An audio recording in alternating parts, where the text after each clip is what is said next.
Welcome to Hot Iron Customs. Today we're gonna show you how to use a combustion leak detector. This is for if you have a blown head gasket and you're trying to find out if it's blown or not. I'm just gonna show you how to do it. I've done it. Go down to Harbor Freight and get this for about $31. Comes in a real nice case.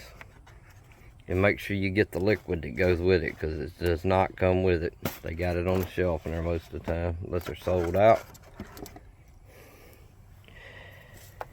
First, you want to look in your radiator and make sure it's not slammed full of water. You're going to have to get some water out of there, no matter if you loosen the hose or I got a big little pump thing that I put in here. It sucks it out.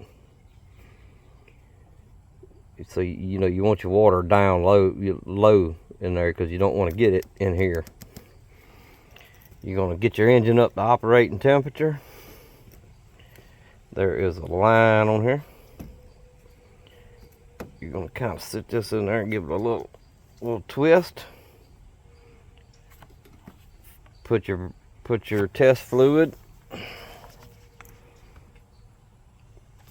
Take your test fluid. Fill it up to the line. It probably wouldn't hurt if you went a little over it, but you know, get it there to your line.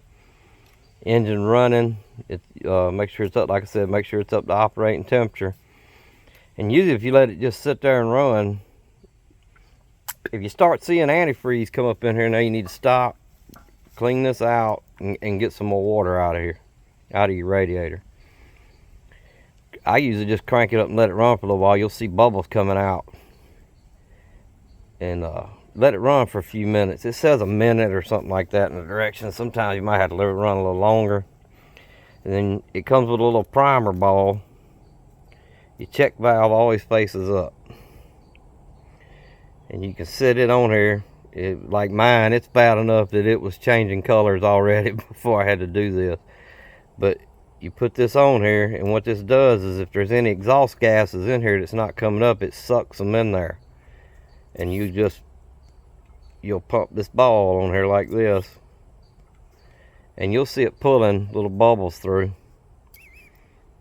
And you may have to do this for, you know, a minute or so. And if the fluid turns yellow, you're having exhaust gases coming to your cooling system, which means you're going to have a blown head gasket or a cracked head. What this Jeep started doing is it started missing when you crank it up first thing in the morning, and then it would run fine all day. Couldn't figure it out. Changed plugs, wires, coil packs, all that. No codes. Couldn't get it to stop, and then it just progressively, after months, it got worse to where it showed up. It's a head gasket, but it's fairly simple to use.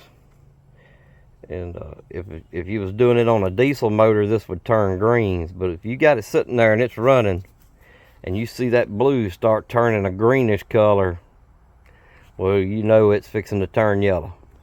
So then you may want to come over here and pump this bubble a little bit to help the process out, to see if you got a blowed head gasket.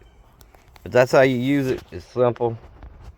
If y'all want me to, well, no, I'm not going to do it. I ain't going to crank it up. But it's simple to use. It's a handy tool. It's cheap.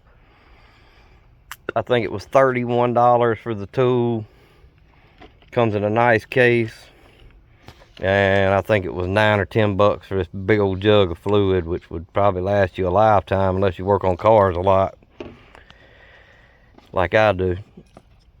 But that's one of the easiest ways to test, to see if you got any kind of exhaust coming into your cooling system, which would indicate a bad head gasket or a cracked head. All right, y'all get out there and work on your projects. Learn how to do it yourself. Some of it's not that hard. This is Hot Iron Customs. We thank you.